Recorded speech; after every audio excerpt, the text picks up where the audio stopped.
Hello, everybody. This is Phil Russert. I'm normally with Creatorcon Q&A, but today is episode 3 of my Art of the Jam piece.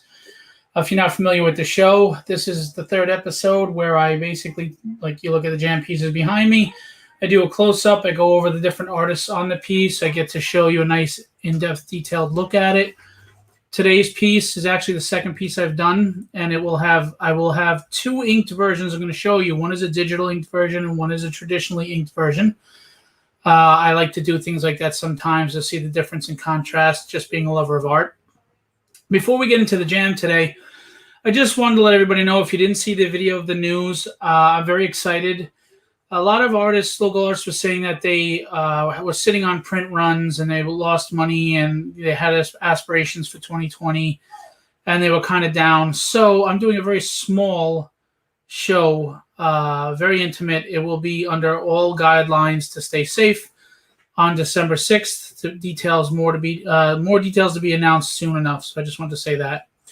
Also, Creatorcon Q&A on Tuesday has Bob Hall, legendary penciler, co-creator of the West Coast Avengers, among other things. He even worked on the Champions and some other titles. So he'll be there at 10 p.m. on Tuesday. We also do a free art giveaway on this show. So for those of you who are watching, just giving some people time to come in. If you don't mind sharing this out live to people, I'd love to give away free art. So when I'm going over the jam, I will be giving information and details. Please pay close attention, because then I'll ask a question at the end of the show, and the first person with the right answer will win 3 prints, actually. So if you could share this out, that'd be great. And then we could share some art. All right. So the first episode was literally the third jam that I did. The reason why I started with the third jam, it was the only one that I had a layout for. So I want to show you the process of a jam, give you the layout. I will go over that again.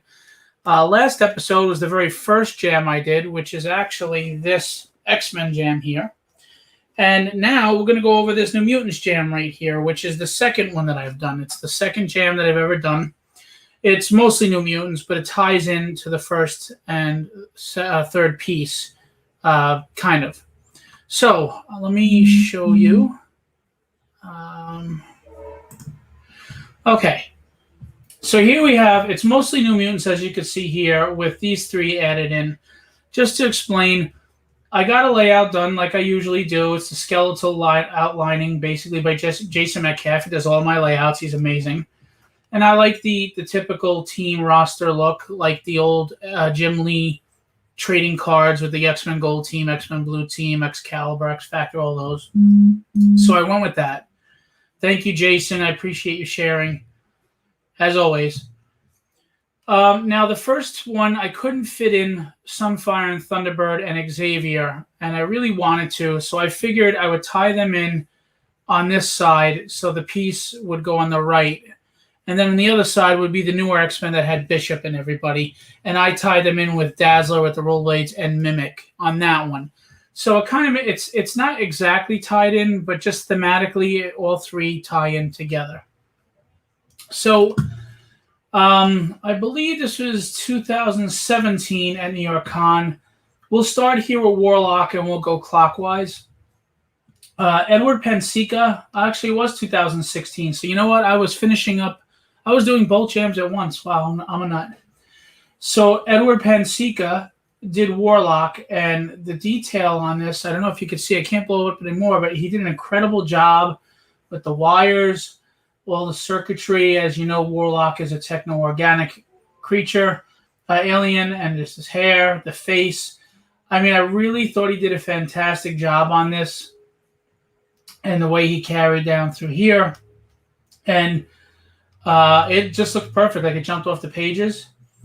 And then we have Joe Prado, who actually, as you know, is a famous inker, but he also owns his studio that Edward Pensica is part of, and he reps Eduardo Pensica.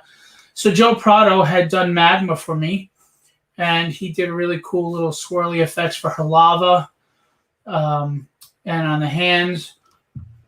Because as you know, Magma can mess with the Earth and the magnetic core. The magma core of the Earth. Here, unfortunately, I don't have him on every jam, but I wish I did. One of my favorite pencilers, V. Ken Marion, he did Cannonball. Normally, Cannonball has his arms down, but just for dramatic effect, we went up with this, and you can see he shows the velocity of him from down here going all the way up, but he also shows the kinetic field that protects him when he is a human Cannonball. And again, V. Ken Marion's pencils are just extremely tight. If you look at the chest here and how he tightens it up right into the corner where it should be, the anatomy is amazing. The six-pack abs here that we all wish we had. And then, of course, just the way he did the shading for the lighting on the anatomy and on the suit that he's wearing. I think it's amazing. Hey, Dell, thanks for coming out. Mick, what's going on, man? How are you? Thanks for coming out. And then to tie in, like I said, I have Sunfire. Jason Metcalf did Sunfire. This is incredible as well. I love the traditional Sunfire costume. They changed Sunfire for a while, and he had no mask, and he had his hair in a ponytail. I wasn't really big on that. I like old school superheroes. I really like the old school colorful spandex, all the exaggerated stuff. The realism is fine for me in some titles, but I am kind of missing the dynamics of the extraordinary looks, the really out there looks that you wouldn't be able to portray in TV, the colored spandex, the really wild masks that make no damn sense. Thank you, Andrew. I appreciate that. If you ever look at Yellow Jacket, does that costume make sense when he's got those two big, wings on the side? You have no peripheral vision, but yet it's just a cool looking costume. I love that stuff. Mm-hmm. Here we have Thunderbird, again, tying into the original jam that I did thematically.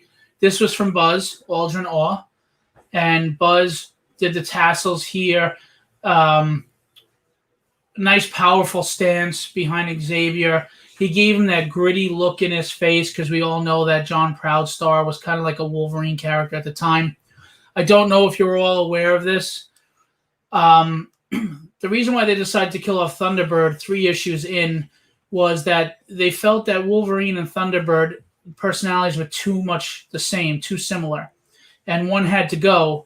And Wolverine seemed to be getting more popularity, more attention, so they decided to go Wolverine, thus killing off Thunderbird, which, as we all know, later on they made Warpath, which was, even though he's super strong, he was basically taking the concept of Thunderbird. So, as Marvel always does, nobody dies. We have this Xavier. It's very lightly penciled. I'm sorry. You'll see it better in the inks. Robson Roca did this, who also did the Havoc on the first jam. And the details, the wrinkles in the clothing are amazing. The expression on Xavier's face, like he's concentrating, a very stern-looking face, like you would expect from Xavier. The traditional wheelchair, along with even the handrails that you would have on a wheelchair for somebody to wheel themselves. And they put the blanket over his legs. I just thought it was amazing. And then the wrinkles in the white collar shirt. So the detail on this was amazing. We have Buzz again, Aldrin Awe. He did a very shaggy-looking wolfsbane. Now, normally I know back then she could only turn into an actual wolf. But here she's decided, I went with the hybrid. I just thought it was more interesting when she became a hybrid than just a straight-up wolf. And, of course, we have the great and amazing Philip Tan. I love Philip Tan. He did Phoenix on the first jam. I got him to do Sunspot. Philip asked me if he could do something a little different and shadowed in the one side of his face, of his eye, because, as you know, his powers are solar-based. I liked it when he was just super strong, even though he was vulnerable without the blasts and all that X-Force did. So Philip purposely shadowed inside of his face here, and there's only one eye right there. I thought it was really cool dynamically. I love the sunspot, the crackling around his body. The detail's amazing. And I thought this would be a very hard piece to ink because he's so dark. But the inking came out great by the two guys that did it. Then we have Karma. This is Diego Bernard, another amazing artist. If you don't know him, please follow him. Such a simple character. The design is nothing special. I unfortunately have something better to give him, but you know what? He knocked it out of the park. Look at the lighting on the hair and the way he did the flowing hair. The costume, traditional old New Mutants costume. You all know Karma has the ability to mind control people. And then this, Mirage was what she was called at the time, Danny Moonstar. This is Bob McLeod. As you know, Bob McLeod is a co-creator of the New Mutants, and he also penciled the first several issues. Bob McLeod is one of my favorite artists. Even, he's an inker by trade, but he's an artist, obviously, inker artist. And I don't know if you can see the detail that he put in her face. The eyes look amazing. And then he has the belt that she had, the braided hair, the feathers in her hair, and there's the really old classic power set that he put around her. Again, you'll see it better on the inks. That basically shows her ability to access your fears and make them an illusion to make you scared. And just obviously to have Bob McLeod on the jam that has the characters that he created that are iconic at this point was a blast. Bob McLeod was not on my first jam. He was on the third one I did, which was the first episode where he did Dazzler and roller skates. He's on other jams of mine. He's an amazing artist, and he's a really, really nice guy. I enjoy talking to him at shows. And these are Bob McLeod is one of the guys that paved the way for everybody for what we love in comics. And I don't know if they get the love they deserve these days. But if you see Bob McLeod at a show, even if you don't want to get art, you should go over there and thank him. Thank him for the stuff that he's created and the work he's done with guys like Chris Claremont that have really paved the way. Here we have Miko Soyan. Miko I think is in the Philippines. If you don't know him, he's another amazing artist. And he did Cypher, which is Douglas Ramsey, who later becomes Douglock as he merges with Warlock. Now, I don't know if this was by design, but Doug, obviously, as we know, no spoiler meant. Yes, I know, Steve, you and I were big Bob McLeod fans. Agreed. Yep. When you see, he should be at my next show, Creatorcon. I hope so. And if he is, you'll get to meet him. If you want, I'll sit you next to him. Now, I don't know if it was by design, but he didn't put pupils in Doug's eyes, and he has this ghostly kind of look to his face. The detail's amazing. I love this simple anatomy. He made him the skinny little teenage kid, which is what he is.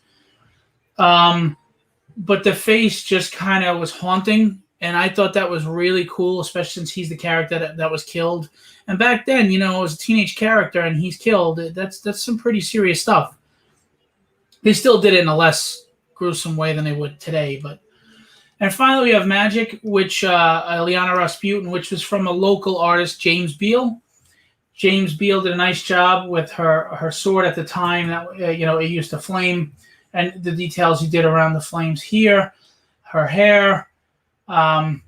So he did a great job on Magic, which rounded out this piece. Again, just to tell you, I have the middle piece that was the original X-Men I showed last week. Thematically, it ties in because I couldn't fit it everyone. So it's not a direct tie-in, but the characters tie into the original X-Men. And then on the other side, I had the with Bishop and everything, I had Mimic and Dazzler on that side. So it all kind of comes together as one nice thing. Before we're done, I'll try to do a close-up on the wall behind me to show you them. Okay. So for those of you who don't know, I get the layout done. I get each character drawn by a different artist, and I get the pencils done. I love pencils, so I keep them preserved. So what I do is what we call ink the blue line. Inking the blue line is basically just sending a scan, and they ink the scan. And the reason why they call it a blue line is because the lines come out a light blue. I recommend, they say minimum 300 DPI dots per image, or dots per inch. Which is the resolution of the photo. I would recommend 600 DPI minimum. 600 is good if you scan it to someone you want to ink it. 600 DPI is solid for them to see the lines and not have any issues and be able to ink it. So you could do digital inks or you could do traditional inking, and sometimes I like to do both. So I had Tony Cordos, who is an inker for DC. He did some Justice League. He did Cyborg with Will Conrad. He did Batman and Robin, I think an annual, I forget. So he's done some stuff, do traditional inks. And I had William Wolford, who is a very nice guy. He's done some work for Counterpoint Comics with Marat and some other people. He did digital inks. So let me see which one I have first. So this is the Tony Cordos one first. This is traditional inks. And I love seeing the difference between the way the two of them inked. So we'll start clockwise again, starting with Warlock. You can see his light source is coming from the right side here, based on Warlock, because if you see, there's less shadowing on the left arm and the leg, and there's more shadowing on his chest, torso, and right arm, which is obviously on the left side, which means the light source is on the right side. Joe Prado, there wasn't much to Magma, so it was really just coloring, inking in the lines and everything. But if you could see the line weights are very important when you ink. Like, look at the line weight here compared to down here. Line weights accentuate light source and anatomy, and they're very essential to inkers when they're inking. And then you got V. Ken Marion with Cannonball. And again, based on the light source being here, you have the shadowing in here and over here because it's blocked by his face. You could see like how he went with the light and the line work there. And then he did some cross hatching here. You could see some cross hatching, which is another technique by artists, by inkers. Sunfire.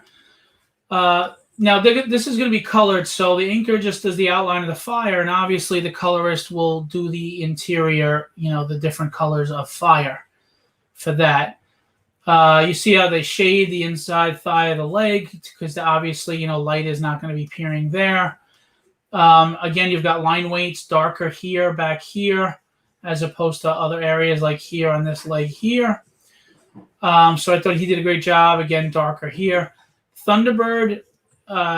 Again, the darkness, the darker inking here. He's got some cross hatching. He maintained the facial expression very nicely, and maintain. It's tough to do faces, and you got to remember this isn't a large piece, so to ink this isn't easy. To maintain the lines, I mean, you have very small facial details to work with here. But he maintained the grim look of his face, which I loved. Xavier, you can see much better now. Doing the eyes was difficult. But you see how he does the shading on the inside of the hand here. Hi, Heather. How are you? The wrinkles, a little cross-hatching here on all the wrinkles to show. Again, the darkness here in the cuff of the sleeve of the suit, and then, of course, of the shirt. And then you see the heavy line weights down here. And then, the shadowing of the back of the chair, the tie, just amazing work. Then you've got Wolfsbane, which I thought would be difficult because she was so shaggy, but he really kept it clean and tight, as you can see with the lines. Again, cross-hatching. The cross-hatching denotes, shadow, but on a lighter scale than just, its absolute dark absence of light. So he does that on the chest here, which is amazing. And obviously down here where light is not going to be. Again, if the light source is coming from the top right corner or the right side, you're going to have your shading and shadowing over here. Sunspot, which is, he's dark no matter what. So that's, that's a different aspect. But to obviously maintain the anatomy of the character and the positioning, the composition. We have some cross-hatching down here very nicely, and here. Great on the tight lines that accentuate the crackling of the energy around him. As you know, he absorbs energy from the sun to get his power. Maintain the dark look, but again here where his nose is, showed a little cross-hatching, a lighter shading, and then his eye. Maintain the hand. Beautiful, beautiful work. And the same here, denoting the features of the body and the hair. And then, of course, with Bob McLeod, the eyes, he filled in the pupils and the sclera and everything, and the lips and the nose, and maintained the power set. Some cross hatching on the hip here because it's lighter. And again, all right, so I'm darken here because the light source is here, so it's light on the outside of the arm. And again, it's a thin line and some light, and then darker on the inside because of where the light source is. Doug, you got some cross hatching on the arms here, on the legs. The anatomy, if you look on his stomach and his chest. And again, the blank eyes, a very ghostly looking face, I thought was really fitting, being that he was the one that was killed. And then finally we have Magic, again, leaving the fire for the colorist to do his art, his part of the art. One hand is turned over, one is over the other side. Very nice. The details of the hilt, the cross hatching again. So Tony Cordos did an amazing job on this with traditional inking. And now we have the digital version, which is William Wolford, and you're going to see differences in them, interpretative differences. Now, one thing I don't do is I don't provide where the light source is, and Mark Morales recommended to me I should denote with an arrow where the light sources are coming from on the jam.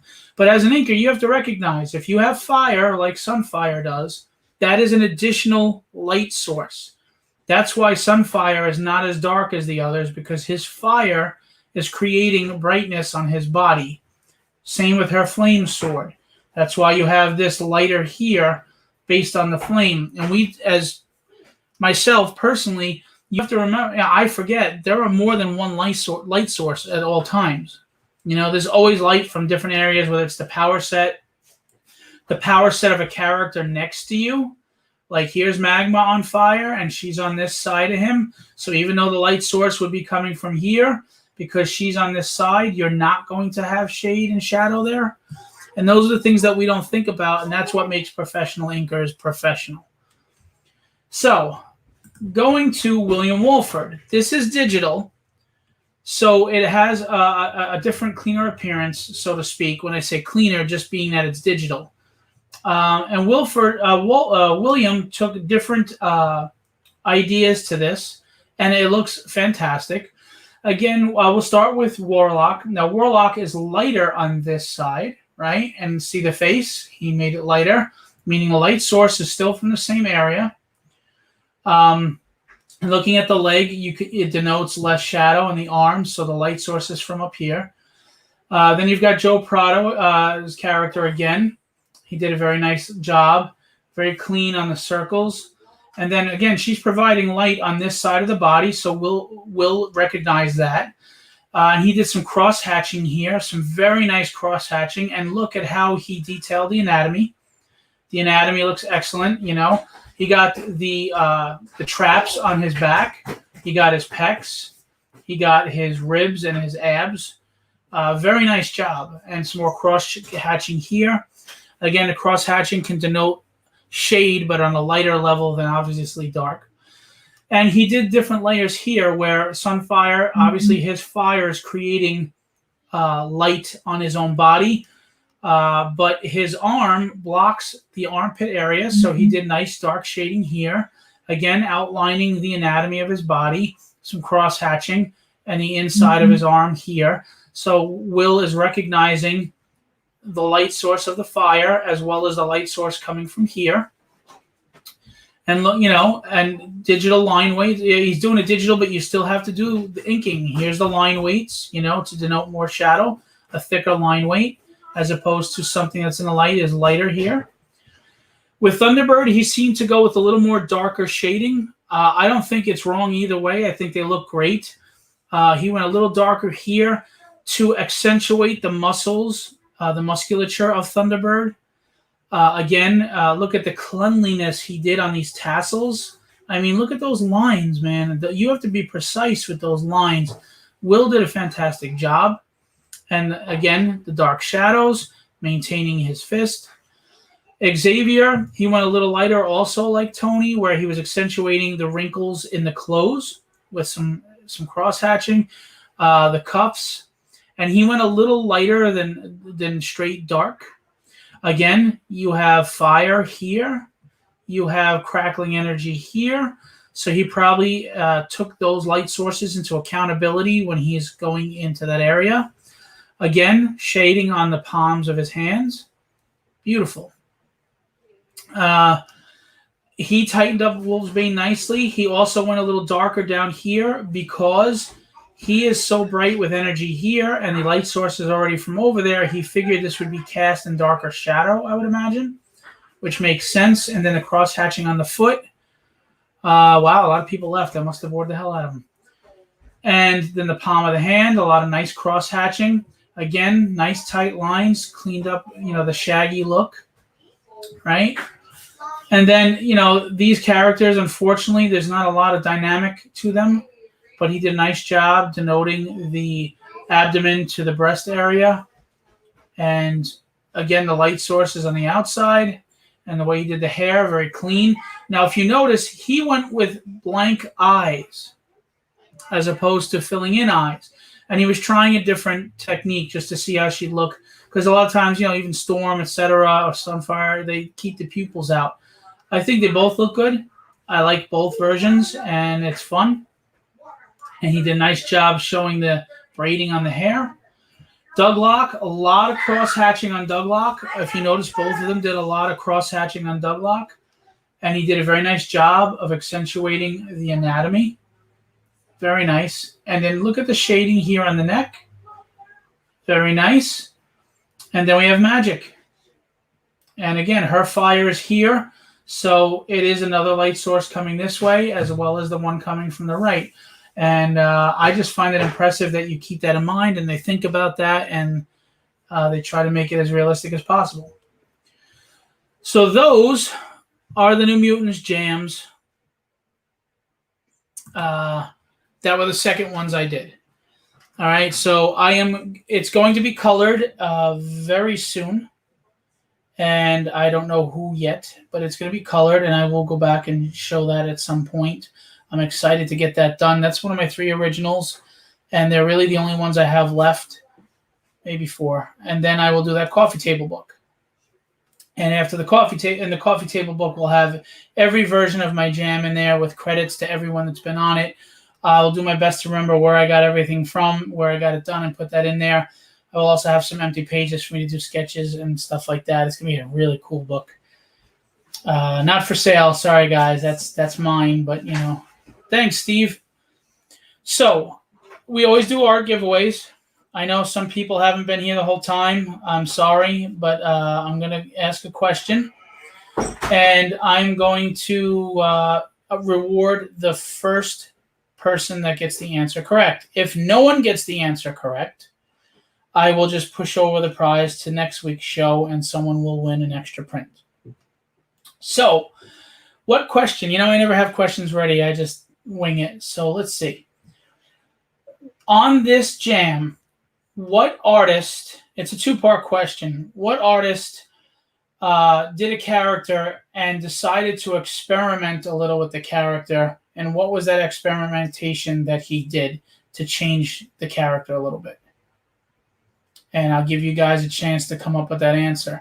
One of the artists on this jam asked me if they could do a little bit something different just to experiment and try it out, and I said yes. It wasn't a major change, but they did it. And what was that change that they did? What character was it? What was the character? What was the change? And who was the artist? Anybody? Nobody? Oh, it's too bad. I'll give you some time.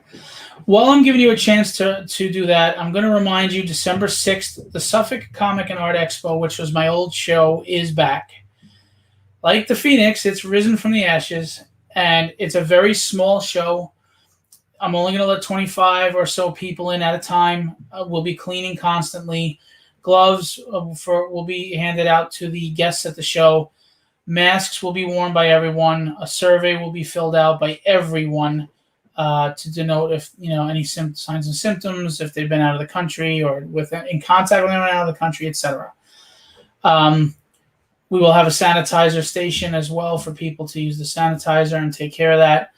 I am doing this show because a lot of artists have been hurting financially, haven't been getting their prints out, haven't been able to get rid of their inventory. They're sitting on hundreds and hundreds of prints and books, etc. And after hearing a lot of people disappointedly talking about that, I decided to do this show to help them. Our headliners, quote unquote, are Billy Tucci, Larry Stroman, Sean Chen, Mike Lilly, Keith Williams, and we will have a great lineup of local talent. I mean, some of the best artists that you may not have heard of that are really solid. And they are kindly doing a jam piece right now for the show that we will have inked by Enrique Lopez, colored by Shauna Mad, which is Chris Mad's daughter. And we will be having prints, and we'll get you more details on those prints for the show of a jam piece so you could have your own. And we'll have more details in regards to the original pencils. We might auction it off. We're not sure yet. We'll consider that. So you may walk away with a jam of your own from the show. At the very least, you get a print of a jam from the show. And the jam is all types of heroes from every publisher. So you could have Image, Valiant, IDW, Dynamite, DC, Marvel, Malibu. You could have heroes from all different places, all indies, Dark Horse on that jam. And I'm excited to see it myself. I already saw the first character by Mauro Zapata, and it looks fantastic. And Eddie Avila has it right now, and will have it back to me tomorrow, and I will move on to like Henry Martinez.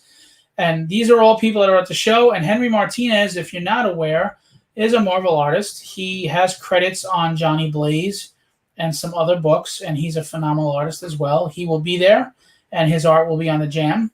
Chris Mad will be there, and his art will be on the jam. Eddie Avila, James Avila, Pete Vasquez, Brendan Shaw, Anthony Biondolillo. There's some people that haven't responded yet that may be at the show. We're hoping they will attend. I'm trying to think of everybody that's there. I'm sorry, I'm drawing a blank. But we have some great people coming, and it's going to be a blast. Ian Miller of Triple Threat Comics will be there. Who else? But anyway, we will have 2 comic vendors there. One is a comic store, Android's Amazing Comics, and one will be Absolute Comics and Statues. We are going to have CGC submission available. We're working to see if CGC will allow witness signatures if you want a signature from anybody at the show, including sketches. You know, everybody CGC sketchbook covers now. Well, you can do that at the show with the submission. I'm also going to be giving out some free prints at the show, The Black Cat, that my wife had drawn. I don't know if you guys are familiar with that piece, but that'll be give out. So nobody has the answer to the question. That's a shame. All right, so Sunspot was the character that Philip Tan drew, and he asked me if he could do something just different with the shading to where he got rid of the eye on the left side of his face. Again, denoting light source. And he only has the one eye for that reason. And I thought it was kind of cool. So I said, yeah, go with it. And that is the answer. So next week, whoever wins will get 2 prints plus the Black Cat and the Vampirella from Buzz. That was a show exclusive at the Suffolk Comic and Art Expo. So you will get 2 prints if you get the answer right next week. So I'm just going to show you the jams again.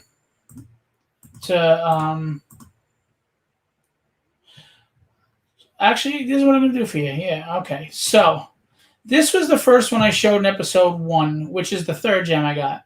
And as you can see, you've got newer characters here. You know, Forge and Cecilia Reyes, the White Queen, Phantom X, Jubilee, Gambit, Longshot, then Rogue, Rachel Gray, Phoenix, Bishop, Psylocke. But then I put Mimic by Mark Bagley and Bob McLeod's Dazzler here. And I put them here so thematically it will line up with, let me find it, this one. This will be the middle piece. So Dazzler and Mimic are on this side. And again, it doesn't line up with the actual art, but thematically it does. And then you have your Nightcrawler, all giant-sized X-Men and original X-Men. Angel, Phoenix, Banshee, Storm, Iceman, Beast, drawn by my wife. Amazing job. Havoc, Cyclops, Wolverine, Polaris, Kitty Pryde, and Colossus. And then that, because this is all them, will tie into Thunderbird and Xavier and Sunfire from the giant-sized X-Men, and then all the New Mutants. And that's how that worked out. And then, so this is the New Mutants piece again. Take a look. And then we have, oops, sorry, that's Excalibur. That's next time. The inked piece by Tony Cordos. This was traditional inks. You can note the difference between them. Some of the vast differences are, look at Warlock and his face, and look at Thunderbird and his shading. And you can see some of those differences. And Wolfsbane. And then this is William Wolford. Oh, and the eyes in Mirage, which is Danny Moonstar. And then you have William Wolford, where, again, the eyes are blank. There's more darker shading and tones and more cross-hatching here. He is lighter over here than he was on the other one. And he did darker tones on Thunderbird. So you can see some differences in the inking styles. They both look great. Neither one is right or wrong, in my opinion. They were great catching all the different light sources. Again, you have 1, 2, 3, 4 light sources going on in this frame, as well as where the original light source is coming from. And they did a fantastic job. And I got Bob McLeod to sign this twice. Once for what he drew, once because he's the creator of them, of the New Mutants, co-creator. And then when you look on this, that's Chris Claremont's signature because of his contributions. Unfortunately, obviously Dave Cockrum is gone, Len Wein is gone, so I wasn't able to get their signatures, regretfully, because I started this jam piece too late. But I got Claremont and McLeod, and I will be getting them in the books as well when I get my coffee table books. And I will show off the coffee table book someday. So that's all my art for today. Thanks for coming out to episode 3. I'm sorry nobody knew the answer. Maybe it was a little too hard. I'll try to make it a little easier next time. Please keep an eye out for updates on the December 6th show. Tuesday night, Creatorcon Q&A, we have Bob Hall. Bob Hall is the co-creator and penciler for the West Coast Avengers. He also drew on the Champions. He's done quite a few other things. Marvel 2-in-1. So Bob Hall is a great guest to have. And again, Bob Hall, like Bob McLeod, these are the guys that paved the way for everything we love in comics. They in the heart of it, the late 70s and 80s, that Bronze era, there was some great stuff. Silver Age, obviously, yes, and Golden Age. But to me, the Bronze Age, that's where I grew up. That was just some phenomenal stuff. The Byrne Claremont eras and the Bob McLeod and Claremont and Bob Hall doing stuff like West Coast Avengers, and all the creators you have on those books doing those things. They paved the way. We got to love them. We got to show them respect. We got to appreciate them. So come out and give some love to Bob Hall. Ask him some questions. Feel him out. Ask him how it was to be around then. And let's have a blast. All right? Thanks, guys, for coming out. I appreciate you. I do want to say one last thing. I know COVID has been tough on a lot of people. I know people had aspirations for this year. But I'm going to tell you, don't get locked in the idea that a year is what it is about. Nothing changes drastically because it went from 2020 to 2021. You can be legendary no matter what the year is and no matter the circumstance. Don't let this keep you down. Don't feel stuck. We're not stuck. Everything passes. We've gone through world wars, civil wars, cold wars, famines, you name it, depressions, and we're standing. We stand better as a unity, as a community, united, right? So let's do this. Let's put on the show people there's hope. Things can get better. They will get better. And all of you artists out there, you keep pumping it out. Keep us involved. That creativity, you can't kill creativity. And no disease, no quarantine is going to stifle the heart and the soul of a creator. All right? You guys have a great day. Enjoy the rest of your weekend. Be legendary and have fun storming the castle.